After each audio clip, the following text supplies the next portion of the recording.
Kita adalah negara bangsa atau nation state berdasarkan 4 konsensus dasar, Mas Timo. Apa itu 4 konsensus dasar? 1, Pancasila. Kedua, Undang-Undang Dasar Negara Republik Indonesia tahun 1945. Ya. Ketiga, NKRI, dan keempat, Bhinneka Tunggal Ika.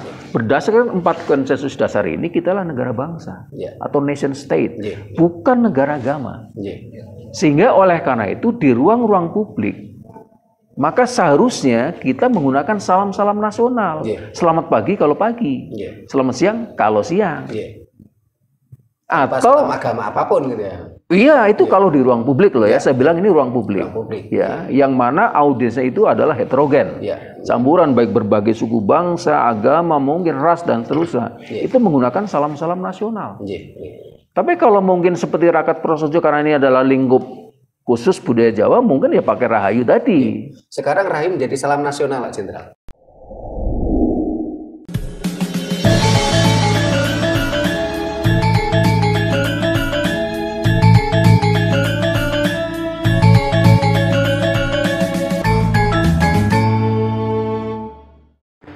Rahayu. Para pemirsa Rakat Prasojo TV channel yang kami hormati, selamat berjumpa kembali dalam kegiatan Yayasan Rakat Prasojo, Lembaga Pengkajian, Pelestarian, dan Pengembangan Budaya Nusantara. Nah, para pemirsa, upacara peringatan kemerdekaan kita barusan kita lewati bulan Agustus kemarin. Bulan kemerdekaan, 1 bulan penuh kita riuh bersukacita bangsa ini memperingati hari kemerdekaan. Bahkan sampai detik ini peringatan entah itu karnaval, jalan sehat, atau panggung gembira masih berlangsung. Termasuk saat ini masih sayup-sayup kita dengar suara ada panggung di malah dekat dengan sanggar kita. Ada panggung peringatan hari kemerdekaan. Nah, selama 1 bulan penuh kemarin bangsa ini mengibarkan bendera merah putih. Di situ kita nampak jelas ada indikator-indikator adanya pihak-pihak tertentu yang mencoba, yang berupaya mendesakralisasi, menurunkan nilai-nilai kesakralan dari merah putih. Karena itu saat ini kita akan bahas bagaimana kita harus mewaspadai adanya upaya desakralisasi merah putih. Nah, kita juga kedatangan tamu. Beliau adalah Jenderal Bintang 2 TNI Angkatan Laut yang kita mohon hadir di Sanggar Budaya Rakat Prasojo untuk memberikan penjelasan kepada kita tentang merah putih. Nah, sebelum acara dimulai, kita akan buka dengan tembang terkait merah putih yang akan disampaikan oleh Bu Nani Mardiati. Silakan.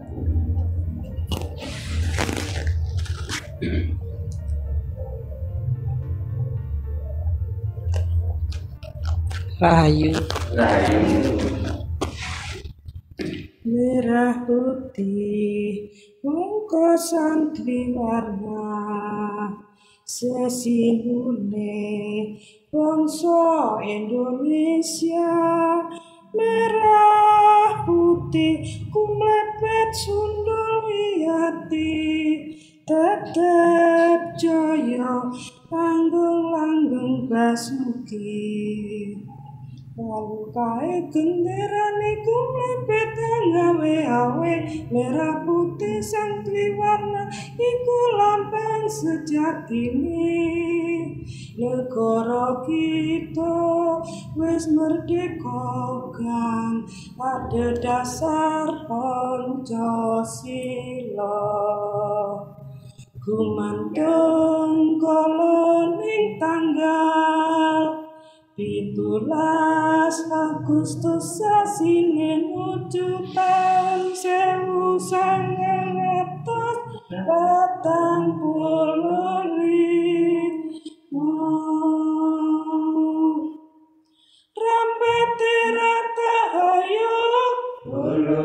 Lupis kuntul baris, Sambate rata hayu, lupis kuntul baris, dengan terus maju mugi tetap rahayu. Merdeka, merdeka, merdeka, bumi kelahiranku. Merdeka, merdeka, merdeka, wis tetap merdeka. Merdeka. merdeka. Rahayu. Rahayu. Nah, para pemirsa, demikian tadi tembang tentang merah putih menjadi pembuka diskusi kita, membuka sarasehan budaya kita tentang waspadai upaya desakralisasi merah putih. Nah, para pemirsa, sebelum kita meminta kepada beliau Jenderal Untung untuk menjelaskan tentang merah putih, ini saya bacakan dulu autobiografi singkat beliau. Untung Suropati adalah purnawirawan perwira tinggi TNI Angkatan Laut dengan pangkat terakhir bintang 2. Alumnus Akademi Angkatan Laut atau AAL tahun 1984. Berlatar belakang Korp Marinir dengan kemampuan trimedia, yaitu marinir, penerbang, pelaut. Ini pernah bertugas di berbagai medan penugasan, baik di staf pendidikan maupun operasi militer. Pendidikan antara lain AAL dan Lemhanas RI. Operasi militer antara lain Timur Timur, Aceh, Sipadan Ligitan, dan Papua. Selama meniti karir, pendidikan militer dalam maupun luar negeri telah ditempuhnya dengan dalam negeri mulai dari Diklapa 1, Diklapa 2, Sesko AU, Sesko TNI hingga Lemhanas RI.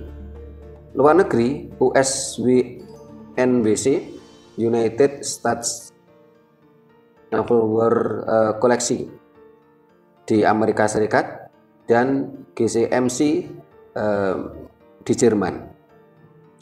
Selama 35 tahun masa pengabdiannya, purnawirawan TNI kelahiran Purbalingga, Banyumas, Jawa Tengah yang adalah pecinta dan pengagum budaya Nusantara, sekaligus inisiator gerakan Kembali ke Nusantara atau GKKN. Ini telah dianugerahi tidak kurang dari 10 Satya Lencana dan 2 bintang jasa dari negara. Wah, ini luar biasa para pemirsa. Jadi ini menandakan bahasanya para penggiat, para pecinta budaya leluhur Nusantara, khususnya budaya Jawa, itu nggak cuma sekedar orang-orang yang berpikiran halu, delusi, yang kadangkala berpakaian seperti orang kayak karnaval, ya. Tetapi beliau seorang jenderal bintang 2 pun juga seperti kita, sangat mencintai ajaran leluhur. Dan banyak sekali intelektual-intelektual yang mencintai budaya leluhur seperti beliau. Nah, selamat malam, Jenderal. Selamat malam, ya, Mas Trimo. Ini kita ingin Bapak memberikan penjelasan kepada kita semua dan para pemirsa. Sebenarnya apa sih makna merah putih untuk bangsa kita? Iya. Itu saja.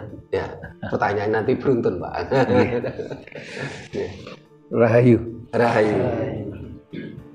Yang saya hormati Mas Sutrimo, saya panggil Mas saja ya, mungkin biar lebih akrab begitu. Yang saya hormati Ibu dan Bapak yang ada di studio Rakat Prasojo Televisi, dan tentunya para pemirsa Rakat Prasojo TV sekalian yang juga saya hormati. Pertama-tama saya ucapkan terima kasih atas undangan dari Mas Sutrimo dan teman-teman Rakat Prasojo yang mengundang kami ke sini untuk berbagi ilmu dan mungkin juga pengalaman.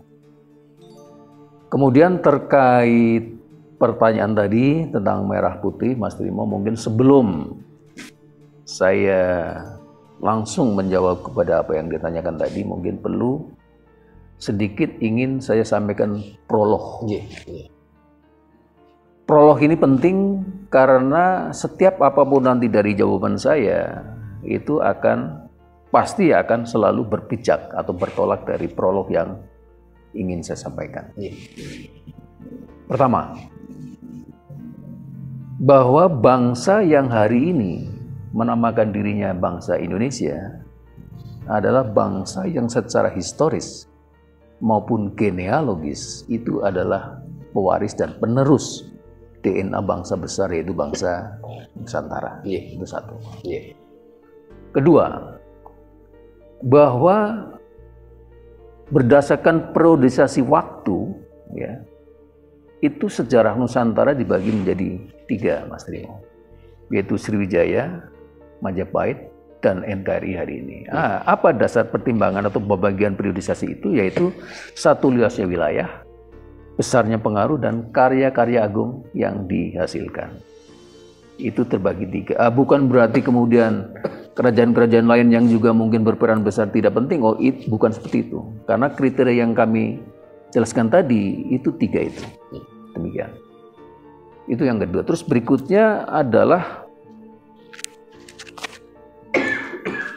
segala apa yang ingin saya sampaikan nanti itu berpijak atau bertolak atau dilihat dari perspektif GKKN, Gerakan Kembali Nusantara. Mengapa demikian? Karena kebetulan saya sendiri adalah inisiator dan sekaligus motor dari gerakan kembali ke Nusantara tersebut. Berikutnya ini juga tidak kalah penting, bahwa teori dan strategi penghancuran suatu negara, Mas Trimo, itu ternyata bukan hanya bisa dilakukan dengan cara, kalau meminjam bahasa di Lemhanas itu dengan cara hard power atau dengan cara militer, bukan. Tapi ternyata juga bisa dilakukan dengan cara soft power atau cara halus. Ya. Menurut Jurilina dalam bukunya The Architect of Deceptions, itu teori penghancuran secara soft power tadi itu dibagi menjadi 3. Pertama, kaburkan sejarahnya. Kedua, hancurkan situs, artefak, dan bukti-bukti pendukungnya. Ketiga nih yang tidak kalah penting adalah putuskan hubungan dengan leluhur. Dan kita hari ini telah sedang mengalami proses itu. Ini yang perlu mungkin teman-teman sadari semua. Ini kemudian langsung akan menjawab. Jadi kalau berbicara merah putih, tentunya kita tidak lepas dari bicara namanya 5 warisan agung Majapahit, Mas Trimo. Mengapa lagi 5 Majapahit? Ya karena perspektif itu tadi pendekatannya dari GKKN. Ya, bukan berarti Singosari dan lain-lain enggak. Tidak seperti itu. Ya, jadi 5 warisan agung Majapahit. 1, rumah besar bernama Indonesia. Kedua, semboyan Bhinneka Tunggal Ika. Ketiga, merah putih. Merah putih. Nanti kita akan jelaskan mungkin lebih dalam, lebih detail tentang merah putih itu apa. Ya. Yang keempat itu adalah simbol logo moto yang sampai hari ini itu masih banyak digunakan oleh kementerian dan lembaga kita termasuk TNI dan Polri. Contoh kayak misalnya Dharma Putra, terus Bayangkara, Detasemen Jalan Mangkara, itu masih kita pakai sampai hari ini. Dan itu nama-nama pada masa Majapahit, Pak. Tepat, ya. Kalau di kejaksaan ada yang namanya Adiaksa, ya kan? Jadi seperti itu, Mas. Yang kelima atau terakhir itu adalah semangat persatuan, atau semangat Sumpah Palapa. Jadi persatuan itu lahirnya dari situ, dari Sumpah Palapa. Yang kemudian kalau kita lihat dengan konteks hari ini ya tentunya Sumpah Pemuda kan gitu ya. Itu jadi nanti ada benang merahnya, Mas. Sekarang langsung ke jawaban dari pertanyaan merah putih. Jadi sebenarnya merah putih itu bukan sekedar bendera, bendera negara kita sekarang ini. Yang kemudian hari ini dipahami hanya sekedar merah itu berani, kemudian merah itu suci. Putih itu suci. Ya itu terlalu dangkal dan terlalu sempit. Jadi bukan seperti itu. Karena merah putih yang kita pahami itu sejatinya adalah ajaran leluhur.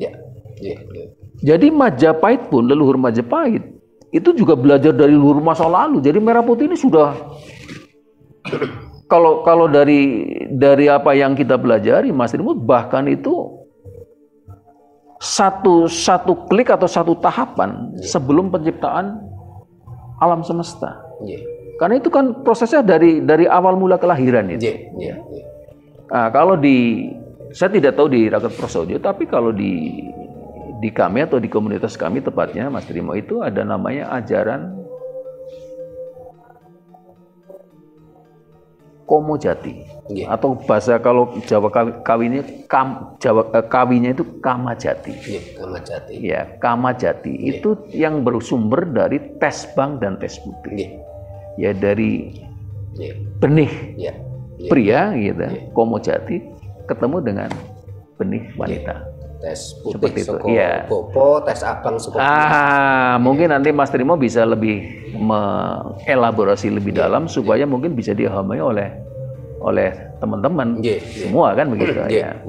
Jadi sekali lagi di sini poinnya bahwa memang pasca keruntuhan Majapahit ya itu semuanya mengalami proses degradasi, termasuk merah putih tadi. Jadi sekedar dipahami bahwa itu sebagai itu merah itu hanya berani, putih itu suci. Tidak seperti itu, terlalu dangkal.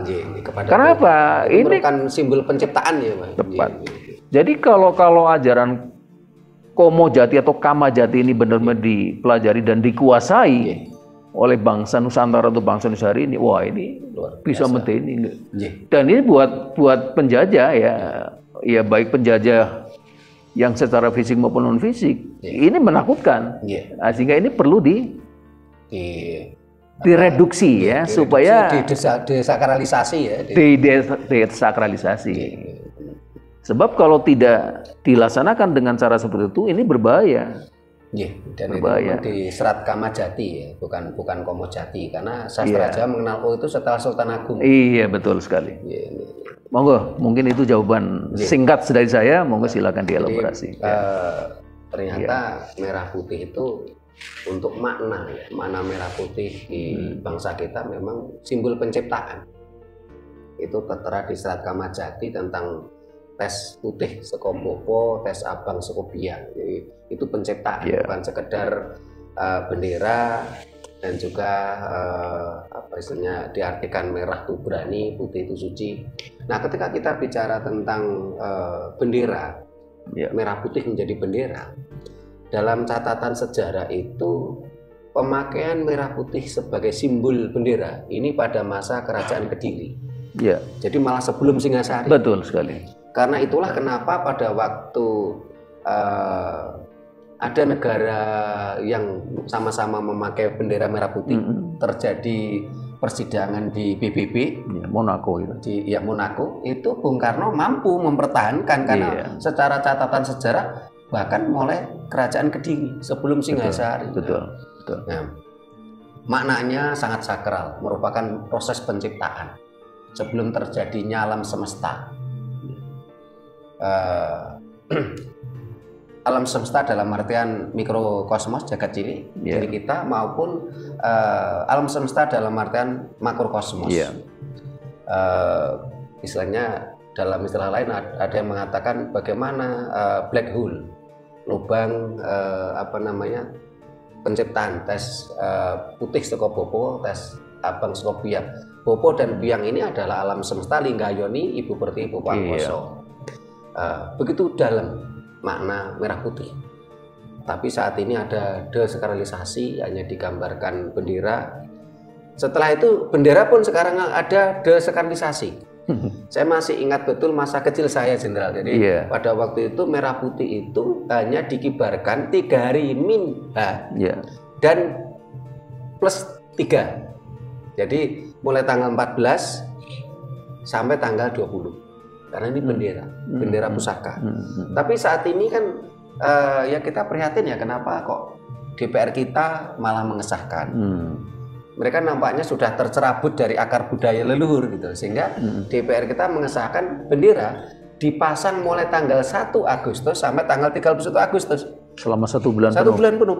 Ini kan akhirnya kan desakralisasi.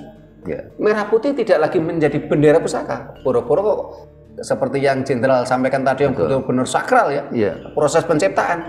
Jadi bendera saja di desakralisasi.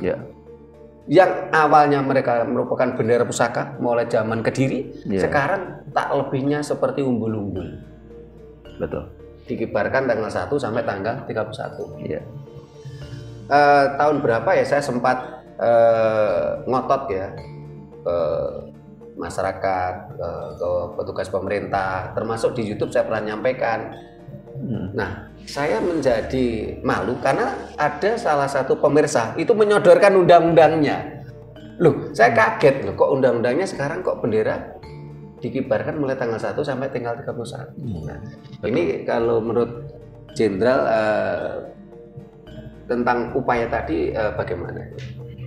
Ya, saya setuju dengan pendapat Mas Trimo ya, dan tentunya untuk itu, untuk mengembalikan dari desakralisasi kemudian kembali menjadi sesuatu yang sakral, ini kan tentunya perlu upaya-upaya Mas Trimo ya, dan upaya-upaya itu bisa dilakukan dari bawah ya, dari masyarakat gitu ya, dan nanti ke atas atau mungkin dari bottom up atau mungkin dari para elit sendiri ya. Jadi seperti itu.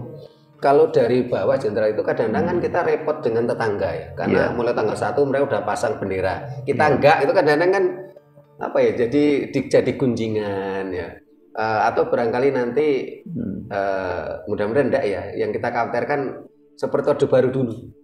Kalau kita ini tidak menjalankan program pemerintah, Babinsa, Bambinmas itu turun gitu loh. Itu yang tapi mudah-mudahan tidak lah, sekarang kan zamannya beda ya. Saya masih ingat betul ketika kita merintis organisasi Rakyat Prasojo ini tahun 95. Kita ngumpul-ngumpul gitu ya. Itu datang itu Babinsa, Bambinmas itu datang.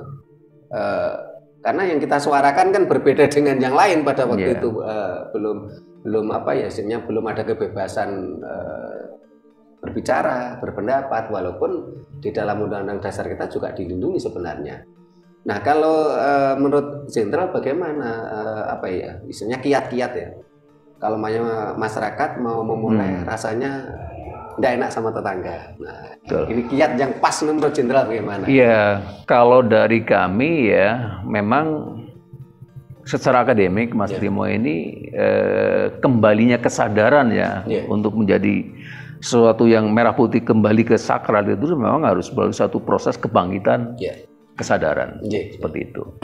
Selama kesadaran ini masih belum tumbuh, bahkan cenderung sekarang mengarah ke satu proses penurunan atau decline, menurut saya proses itu secara natural itu agak sulit. Tetapi tentunya kita tidak perlu khawatir dan kecil hati, karena sekarang ledakan kesadaran seperti Mas Trimo tadi mungkin sebelum acara yang dimulai kan sudah timbul ledakan di mana-mana nih.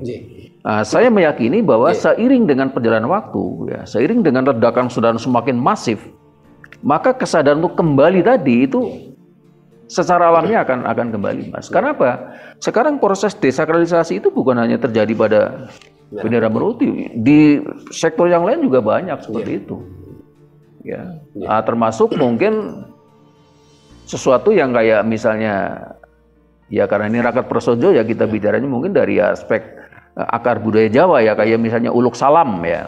Sekarang kan uluk salam kan yang bersifat baik itu nasional maupun yang bersifat tradisional, ini kan juga sekarang mengalami degradasi yang luar biasa.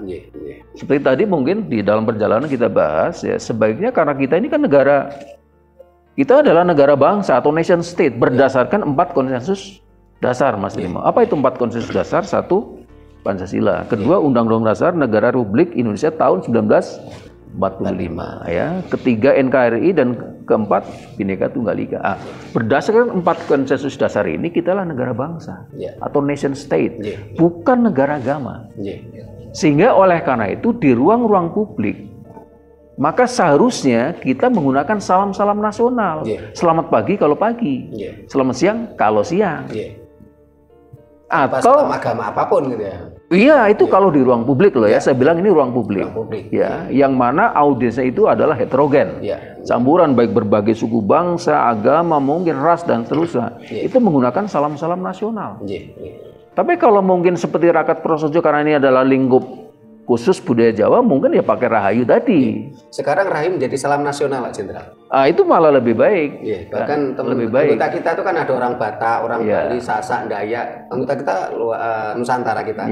Bahkan kita juga punya anggota yang dari Suriname, dari Thailand kita punya anggota. Ya saat ini Salam Rahayu udah menjadi salam nasional, bahkan Betul. teman-teman dari Suriname pun ikut-ikutan Salam Rahayu ini orang-orang Suriname. Ya itu mungkin efek dari namanya ledakan kesadaran kan tadi. Jadi kembali ke masalah salam ya. Jadi memang sekarang ada upaya untuk mendesakralisasi salam tadi, yang justru itu sudah menjadi kesepakatan para pendiri bangsa. Didesakralisasi dengan cara menggunakan salam-salam agama atau lintas agama. Ini tidak tepat. Kenapa? Kita adalah negara bangsa atau nation state, bukan negara agama. Lain soal kalau kita negara agama. Iya, seperti itu. Kalau kita lihat dari para orang-orang yang mabuk agama, saat ini kan juga menyerang salam kita ya. Tapi semakin mereka brutal menyerang kita, akhirnya kan malah nampak, oh ternyata orang-orang yang mabuk ajaran daya itu seperti itu loh moralnya. Betul. Mereka menyerang dengan kata-kata Rahayu diganti menjadi Rapayu. Nah, kembali tadi ya Jenderal, umpamanya ini, apakah perlu ya minimal anggota Rakyat Prasojo lah? Apakah dikiranya plus minusnya bagaimana kalau menurut Jenderal kalau umpamanya mulai tahun depan kita mengibarkan bendera, benar-benar kita kembalikan merah putih itu sebagai bendera pusaka. Kita tidak perlu ikut-ikutan mengibarkan bendera mulai tanggal 1 Agustus sampai 31 Agustus. Cukup tanggal 14 sampai tanggal 20. Kecuali kantor loh ya. Kalau kantor instansi kan memang setiap hari tuh Jenderal harus mengibarkan. 14-20 berarti berapa hari? 7 hari. Oh 7 hari. 3 min H, 3 plus H. Oh hari H-3, H dan tambah hari H plus 3. Plus 3. Oh, Oke. Ini seperti masa kecil kita dulu seperti itu. Seminggu ya? Seminggu. Jadi benar-benar bendera merah putih itu bendera pusaka, bukan umbul-umbul gitu. Iya.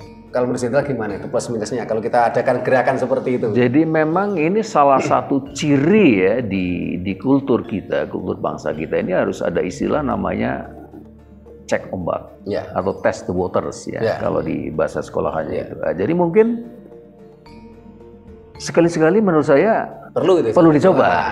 Bagaimana pemirsa siap mencoba tahun depan?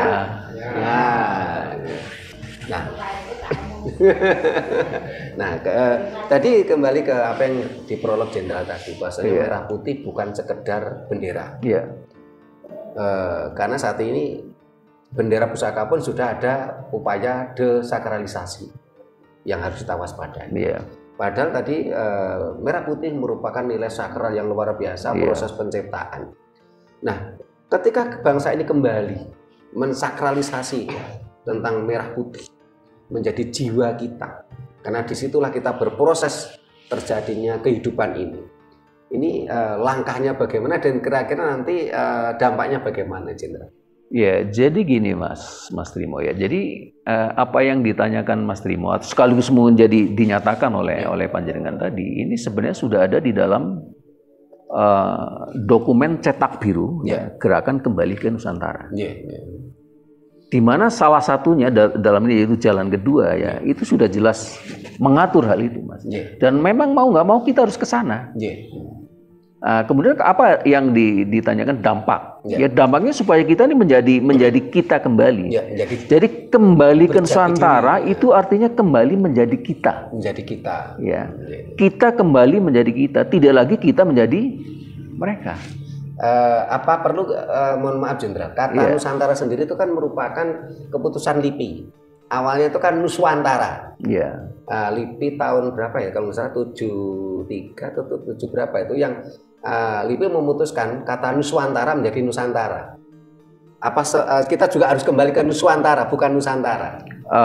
Kalau ini mungkin masalah teknis linguistik ya, jadi mungkin ini perlu melibatkan pakar bahasa tentunya ya. Tapi saya hanya ingin menekankan bahwa penggunaan atau gagasan penggunaan istilah Nusantara ya, terlepas nanti Nusantara atau Nuswantara, itu sudah itu sudah digagas jauh sebelum merdeka Mas. Contohnya oleh namanya Douwes Dekker ya, atau Danujirjo Setiabudi. Ya, ini orang Belanda loh yang yang justru menggagas itu. Satu, kedua oleh Ki Hajar Dewantoro. Jadi sebelum Indonesia memproklamasikan kemerdekaan, itu yang namanya Suwardi Suyaningrat atau Ki Hajar Dewantara Menteri Pendidikan pertama itu sudah mengusulkan gagasan ini. Cuman tidak diterima. Seperti itu. Kalau kiranya bangsa ini bisa bangkit dengan kesadaran ini saya baca dan saya dapat beberapa informasi. Mesir pun juga sama, Jenderal. Mesir saat ini bangkit. Mereka merasa tercerahkan. Mereka merasa, kok leluhur saya dijelek-jelekin sama agama Abraham? Padahal leluhur kami, Fir'aun ini adalah mampu membangun peradaban yang luar biasa, mampu membangun keilmuan teknologi yang luar biasa. Dan Fir'aun ini adalah sebuah julukan. Raja bukan satu sosok. Tapi oleh ajaran Abrahami kok kenapa leluhur kami dijelek-jelekan? Sehingga saat ini di Mesir muncul kesadaran itu dan mereka mau bangkit, Jenderal. Apakah kira-kira kita juga akan seperti itu, Jenderal? Kalau menurut saya kita harus lebih dari itu ya. Karena apa? Di sana nggak ada sabda palon kan. Di sini ada sabda palon kan. Jadi kalau di sana nggak ada bangkit, di sini ada masa nggak bangkit kan gitu. Dan kalau saya baca di Kidung Sabda Palon, ketika bangkitnya Nusantara ini kan ada beberapa indikator. Betul. Saya pernah baca bagaimana bangkitnya Nusantara itu selain Kidung Sabda Palon mengatakan 500 tahun. Itu tanda-tandanya pertama, sumandingi gendera gula klopo kelawan gendera wulung. Ini ternyata terjadi tanggal 23 Januari tahun 2013.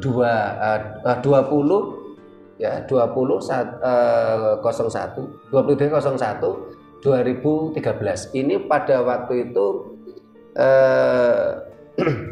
ketika Amerika Serikat menyerang Irak. Orang-orang Indonesia yang merasa agamis ini kan demo. Ini nyemandingke, bersandingnya antara bendera Glow-Klopo merah putih dengan bendera wulung, bendera hitam yang bertuliskan itu saya lihat waktu itu tanggalnya juga cantik. 2013. Ya, 2013. Itu pertama. Terus setelah itu ada peristiwa lagi. Kebangkitan Nusantara ini ditengarai dengan Sun Kerikni awak putu mami tundan dedemit manjing seni rakyate. Ini sabda Palon. Jadi bakal sun Kerikni awak putu mami tundan dedemit lumantar seni rakyat. Nah, kalau nggak salah mulai kapan ya seni rakyat? Jaranan, bandengan, kalau di Banyumas ebek. Ini benar-benar merakyat sekali, luar biasa. Di Sun Kerikne tundan dedemit, tundan itu lebih dari kata 1000, jadi beribu-ribu, berpuluh-puluh ribu tundan dedemit. Disitulah ada pertarungan antara demit dengan jin dan setan. Karena jin setan itu bukan asli penduduk sini, itu dari Arab gitu loh. Ini cuman orang-orang spiritualis yang bisa mengerti ini karena nah kita tidak akan lari ke sana lah supaya tidak terkesan. Kalau Einstein kan mengatakan begini, ketika rasio manusia tidak mampu menjangkau, dia akan mengatakan irasional. Tapi kalau manusia itu rasionya mampu menjangkau, dia akan mengatakan rasional. Nah, kan tidak semuanya mampu menjangkau. Nah, kita kembali ke tema tadi aja. Tapi sebelum ini saya ingin memberikan kesempatan bagi para yang hadir untuk bertanya, untuk kepada Jenderal Untung nih, mumpung beliaunya bisa hadir di sanggar kita nih. Mulai dari sebelah kanan atau sebelah kiri dulu? Sebelah kanan? Monggo.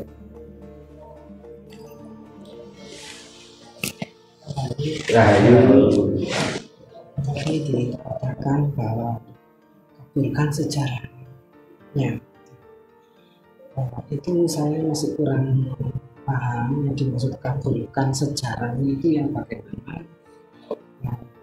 Terus bagaimana cara mengatasi agar sejarah itu tidak kabur untuk mencelakakan kembali. Setelah adanya penjelasan dari Pak Jenderal, kami menjadi lebih tercerahkan. Saya berharap ada jenderal-jenderal yang lain di belakang kita agar kita merasa pede. Saya itu kan orang kecil, jadi mampukah, bisakah angan-angan saya seperti itu bangkit untuk kembali mengembalikan jati diri kita.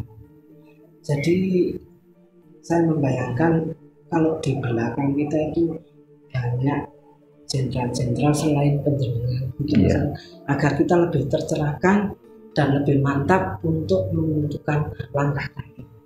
Sekian, Rahayu. Ada lagi yang mau bertanya atau saya mumpung ingat ini, saya ingin ngoreksi kata-kata saya tadi. Jadi pengoro atau indikator tentang bangkitnya Nusantara itu semandingi gendera Glo Klopo lawan gendera Wulung. Itu bendera Glo Klopo itu merah putih, gendera Wulung itu bendera hitam yang bertuliskan huruf Arab. Itu pada waktu Amerika menyerang Irak itu kalau nggak salah tanggal 20 bulan 3 tahun 2003, perang Teluk.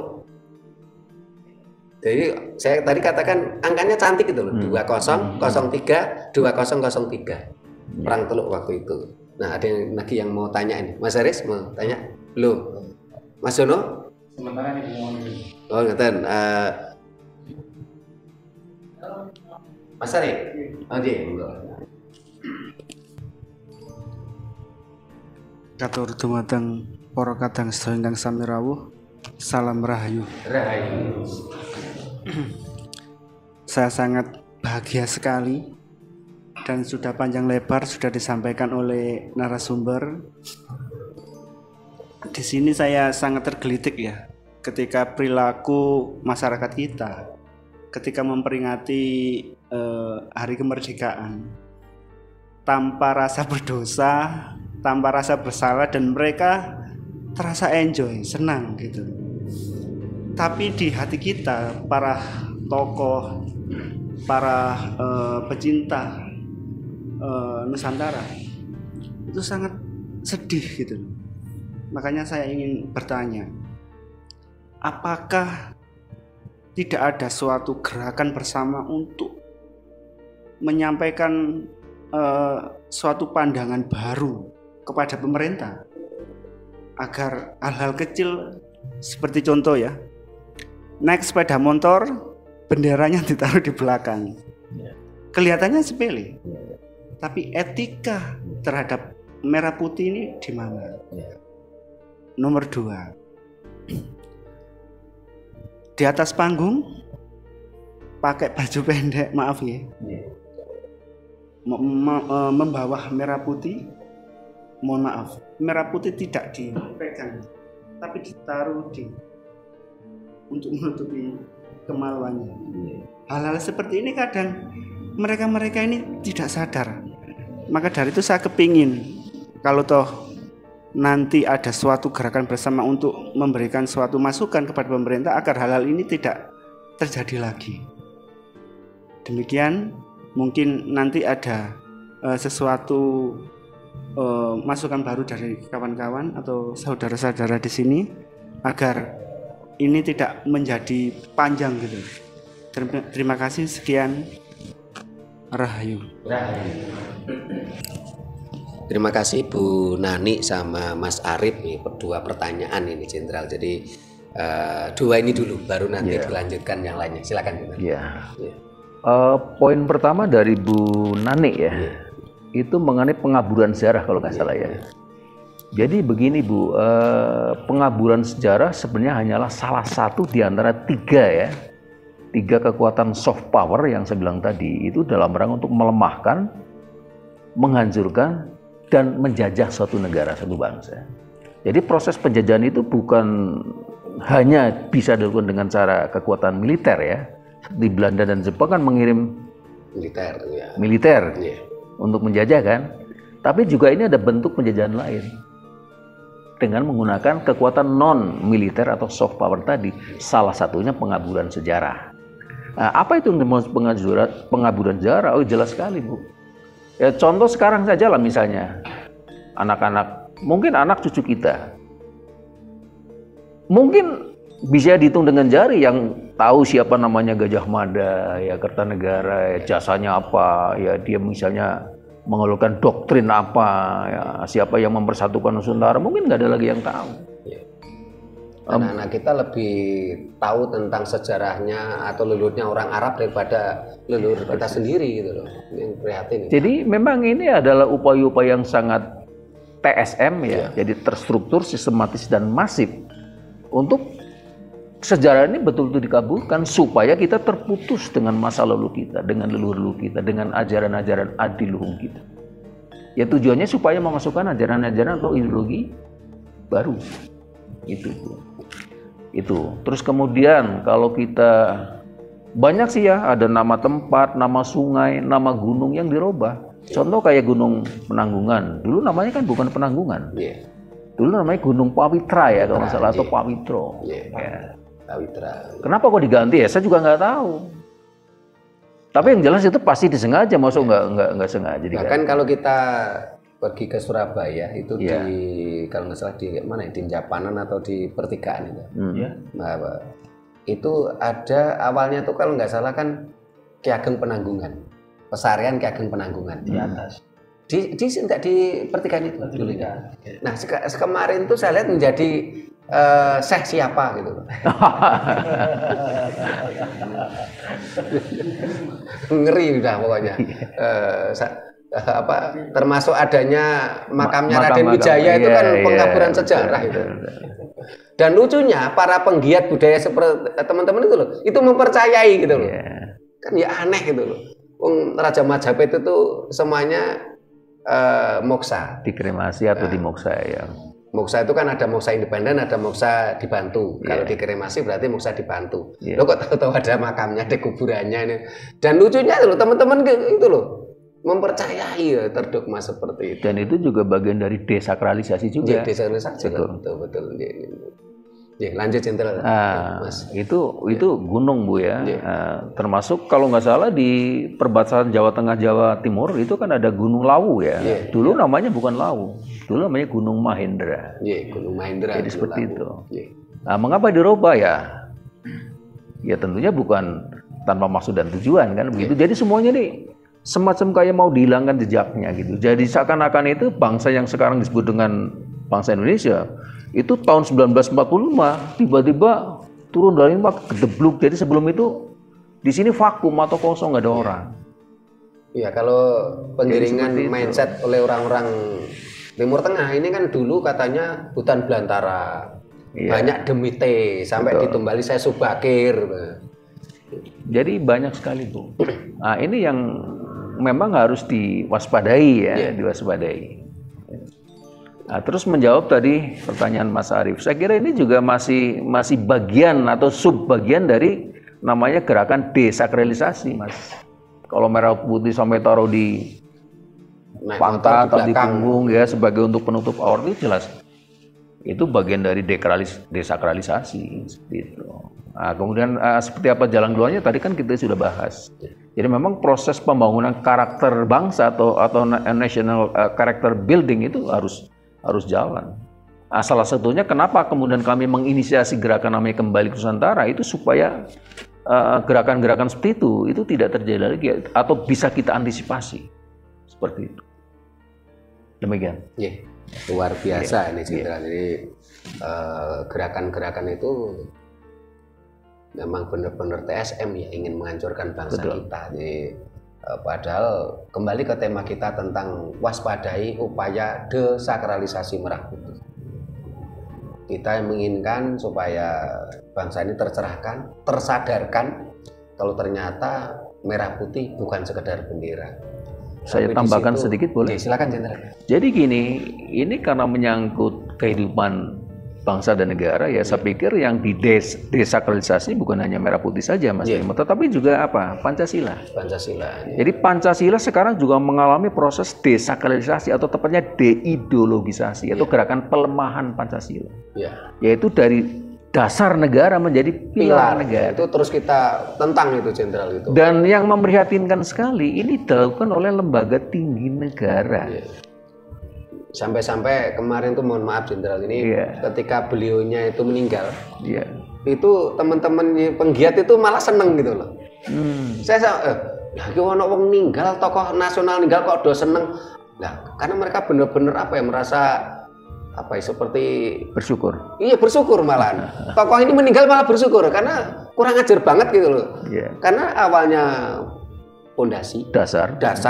dasar kan tidak mungkin diganti. Betul. Tapi kalau pilar kan bisa diganti Iya. gitu loh. Ini ya mudah-mudahan beliaunya di alam sana apa ya, tidak dapat siksa kubur gitu. Karena kalau keyakinan Dayoh kan siksa kubur gitu loh, menjadi penghuni kuburan. Kalau ajaran leluhur kita kan tidak. Iya. Nah, ajaran leluhur kita tidak mengenal apa menjadi penghuni kuburan. Kita harus kembali ke Sang Maha Kuasa gitu loh. Yang kurungannya manuk jebol ya manuknya mabur, kok manuk kok ngenteni nang kurungan ae. Iya. Padahal kurungannya wis jebol gitu. Nah, soal tema tadi ya, kita semua harus mewaspadai upaya desakralisasi merah putih. Paling tidak dari diskusi kita malam ini. Tadi ada kita simpulkan satu, ayo kita mulai. Ya, kalau menurut Jenderal tadi apa? Cek ombak. Ya, mulai tahun depan kita semua ya minimal anggota Raket Prasojo lah yang di seluruh Nusantara itu saya hitung ada kisaran 1.000 orang lebih lah. Itu yang tercatat, belum yang tidak tercatat karena ketika kita mengadakan kegiatan di desa itu banyak mereka yang sepemahaman dengan kita.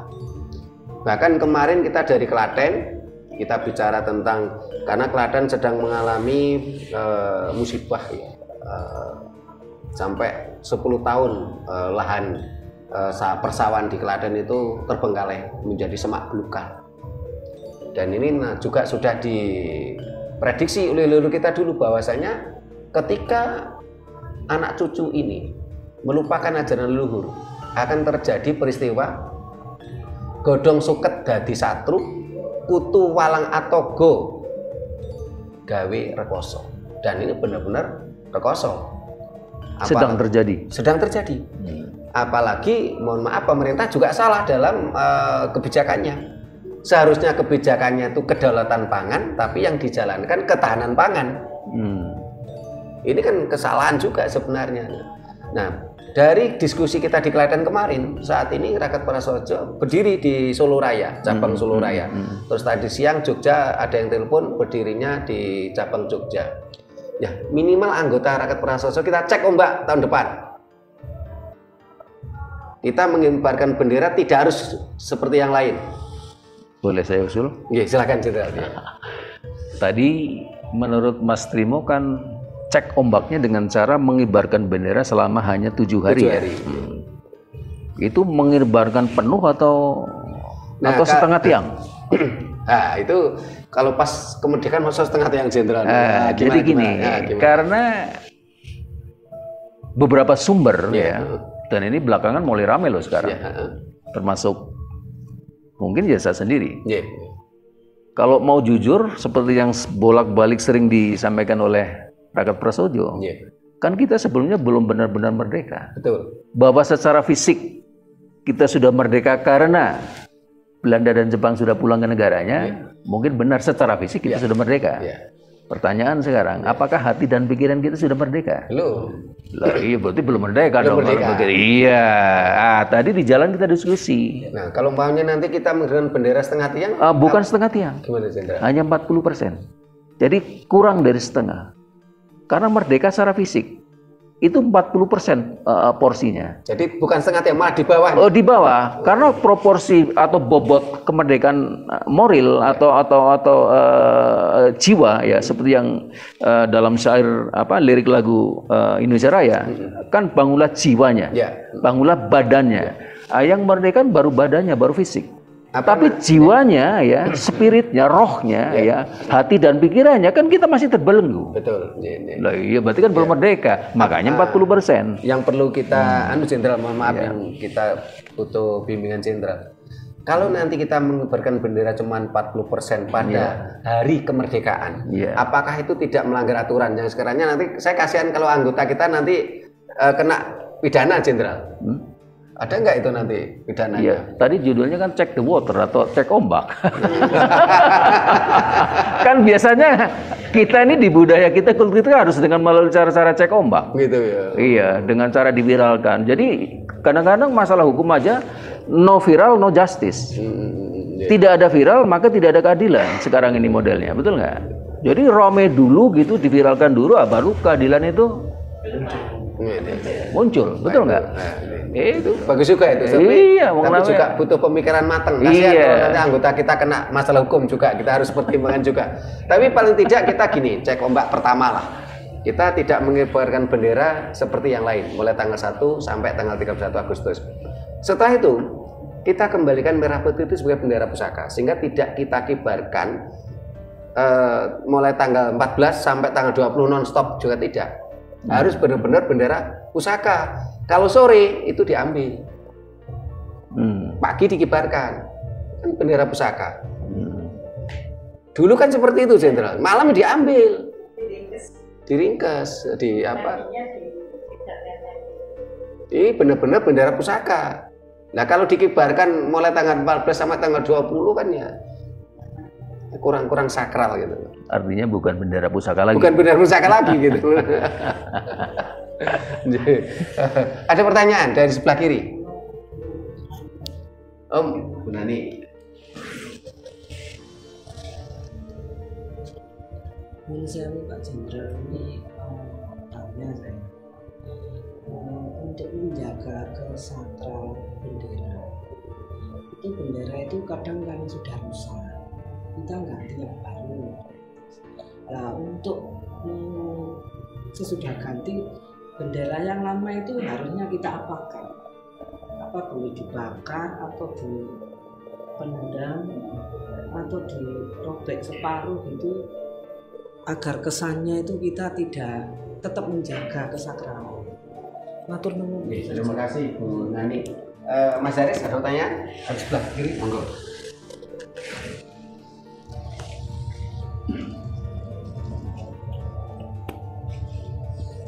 Rahayu.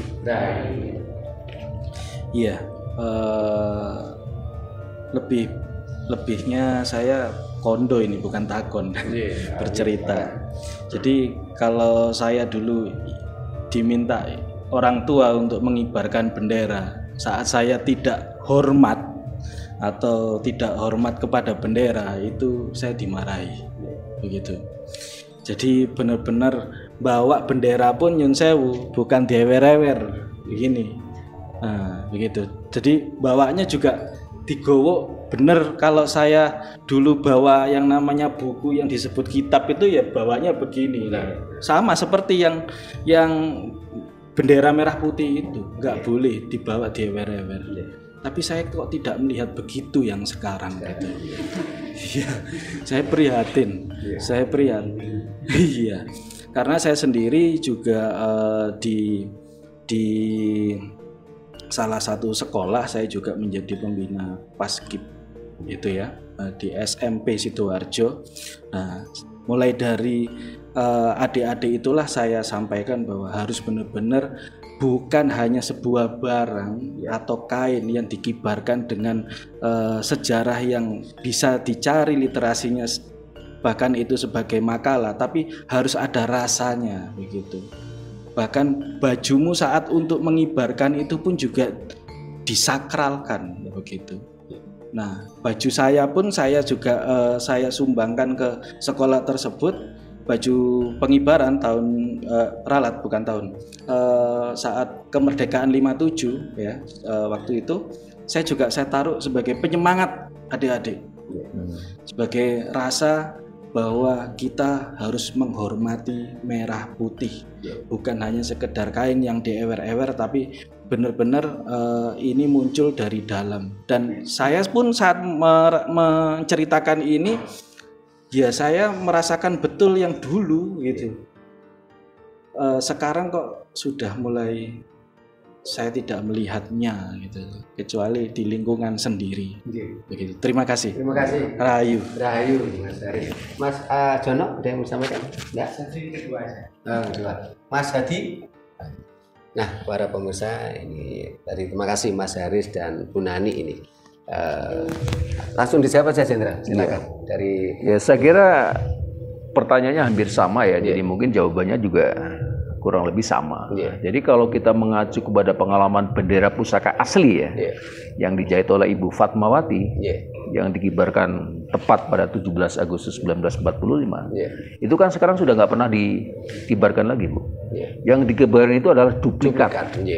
Jadi mungkin mengacu kepada pengalaman itu, barangkali terkait pertanyaan Ibu, ya mungkin bendera yang lama tadi mungkin dicuci yang besi gitu ya, sesuai dengan norma itu adalah sebagai bendera pusaka ya, bendera kebangsaan, terus kemudian disimpan gitu. Kalau yang bendera yang dijahit Bu Fatmawati kan sekarang di museum ya Jenderal ya? Ya kurang lebih seperti itu. Mungkin karena kita nggak punya museum ya mungkin cukup disimpan di lemari yang rapi ya. Ya intinya perlakuan terhadap bendera itu juga harus betul-betul apa ya, ya harus sesuai lah.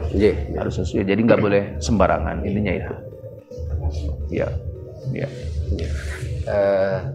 Tadi Jenderal menyampaikan bahwasanya upaya desakralisasi pada bangsa kita, negara kita itu dalam segala lini, tidak cuma merah putih. Bahkan saat ini diakui atau tidak, kita memang belum merdeka. Penjajah itu dengan soft power menggunakan kedok agama. Nah, kalau kita lihat mereka itu rata-rata kapitalisnya awalnya kan dari Eropa. Ya. Eropa ini nampaknya belajar dari pengalaman pahit mereka. Ketika Eropa ini mabuk agama, 800 tahun Eropa mabuk agama sampai adanya peristiwa revolusi Prancis, revolusi Renaissance. Ya. Akhirnya mereka menyadari, para ilmuwan-ilmuwan Eropa itu menyadari agama itu racun, agama itu candu. Karena itu gunakan agama untuk membuat mabuk bangsa supaya mereka bisa menjajah. Salah satunya Indonesia. Ya. Mereka gunakan itu. Dan kebodohan kita, kok kita mau mabuk gitu loh. Kita tidak juga sadar. Mudah-mudahan dengan terus kita gaungkan di channel YouTube kita, ini menjadikan bangsa ini tidak termakan candu atau tidak termakan sesuatu yang memabukkan dari agama, dan itu hanya sekedar menjadi sarana untuk penjajahan. Nah ini kalau terkait ini Jenderal, bagaimana apa istilahnya tanggapan Jenderal atau kiat-kiat Jenderal terkait dengan desentralisasi yang terjadi tentang apa ideologi ya Jenderalnya, ajaran-ajaran luhur yang Jadi kalau pertanyaan itu Mas Trimo itu sudah kami tawarkan ya di Jalan ke-9 Gerakan Kembali ke Nusantara. Nah, monggo nanti kalau panjenengan sudah menerima dokumen tersebut mungkin bisa dibaca ulang. Tapi kalau belum, atau saya yakin mungkin sebagian besar teman-teman rakyat Prasojo juga mungkin belum ya. Bisa ditawarkan ke. Kenapa? Jenderal mengatakan itu ditawarkan kemana Jenderal? Mungkin sebelum itu kita jelaskan dulu ya supaya mungkin sekaligus menjawab audiens yang ada di sini. Jadi memang kalau kita ingin betul-betul merdeka 100% ya seperti yang sekarang terjadi di mana di daratan Eropa, maka ini jalan ke-9 tadi yang saya katakan, maka antara agama atau hubungan agama dan negara itu harus ditata ulang. Bahasa halusnya seperti itu Mas Trimo. Jadi terus mungkin bertanya ditata ulang seperti apa sih ya, kasarannya atau ekstrimnya atau konkretnya begitu ya, ya harus dipisahkan. Dan jadi politik dan agama itu tidak boleh berkelindan. Ya. Nah, kalau kita membuat analogi biar yang lebih mudah, jadi hubungan agama dan negara itu ibarat kurang lebih hubungan suami dan istri. Jadi biarlah politik negara dan agama ya itu berjalan sesuai dengan kodrat masing-masing. Yang agama sebagai agama, yang politik sebagai politik. Yang suami sebagai suami, yang istri sebagai istri. Jadi jangan campur aduk. Sekarang yang terjadi kan campur aduk. Jadi mana wajah politik, mana wajah negara, ini nggak jelas. Atau gini Jenderal, mohon maaf, kalau kita lihat dari dasar negara kita, itu kan malah agama itu kan merupakan sesuatu yang tidak wajib.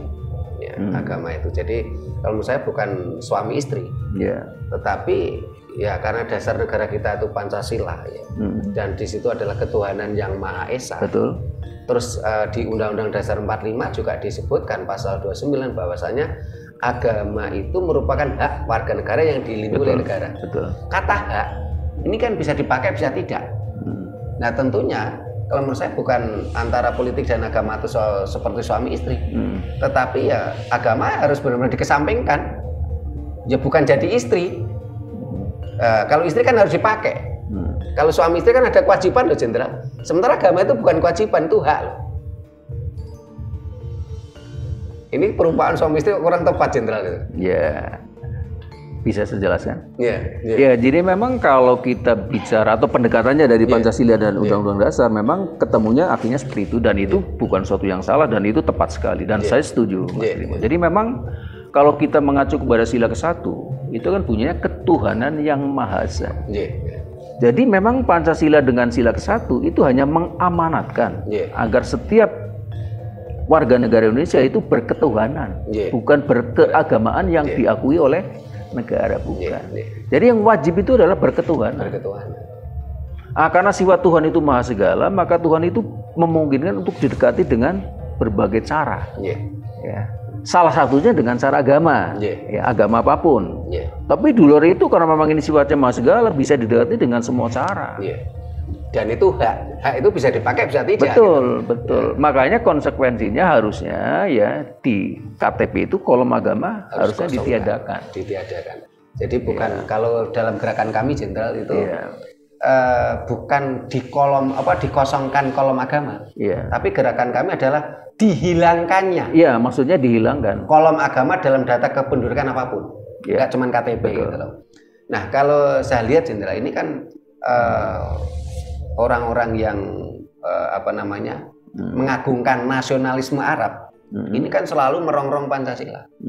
Karena nasionalisme Arab memang bertentangan dengan Pancasila. Pancasila itu kan ketuhanan yang Maha Esa.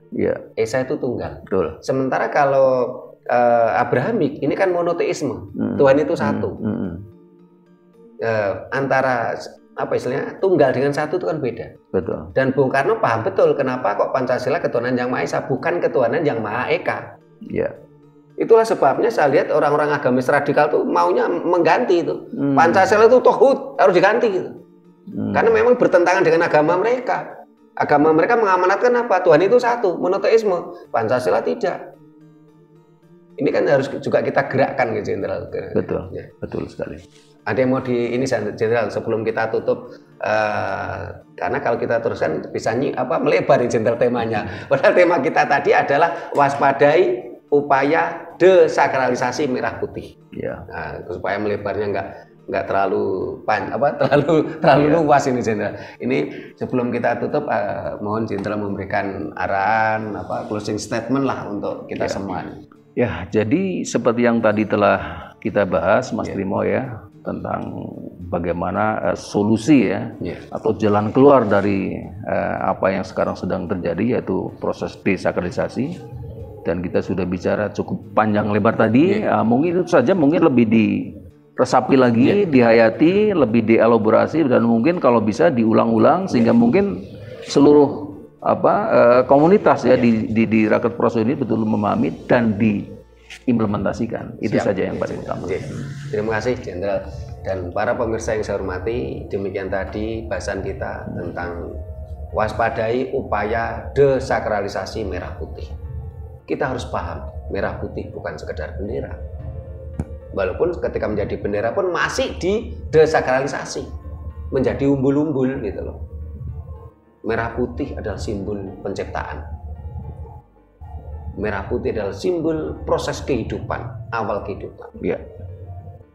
Di situ ada bagaimana tes putih saka bopo atau tes putih dari bapak dan tes abang saka biak. Ini terkait dengan ajaran leluhur kita. Yaitu apa? Ajaran Ibu Pertiwi Bopo Angkoso. Ajaran-ajaran leluhur kita sebelum Kesultanan Demak ini bukan Hindu Buddha, ini yang terus kita gaungkan juga. Betul. Ajaran leluhur Nusantara adalah ajaran Siwa Buddha, bukan Hindu Buddha. Siwa dalam bahasa Jawa kuno artinya angkasa. Buddha dalam bahasa Jawa kuno artinya Ibu Pertiwi. Ajaran Ibu Pertiwi Bopo Angkoso. Ajaran tes putih saka Bopo, tes abang saka biang. Ini adalah ajaran semesta, ajaran penciptaan. Benar-benar sakral merah putih itu. Bukan sekedar bendera biasa. Apalagi saat ini menjadi terdowngrade menjadi unggul-unggul. Mudah-mudahan apa yang kita bahas saat ini bermanfaat untuk kita semua, memberikan pencerahan, penyadaran kepada kita semua. Bila mana ada kata-kata kami yang kurang berkenan dan tata krama kami yang kurang memadai, kami mohon maaf. Terima kasih. Sampai jumpa di kegiatan kita lainnya. Rahayu. Rahayu.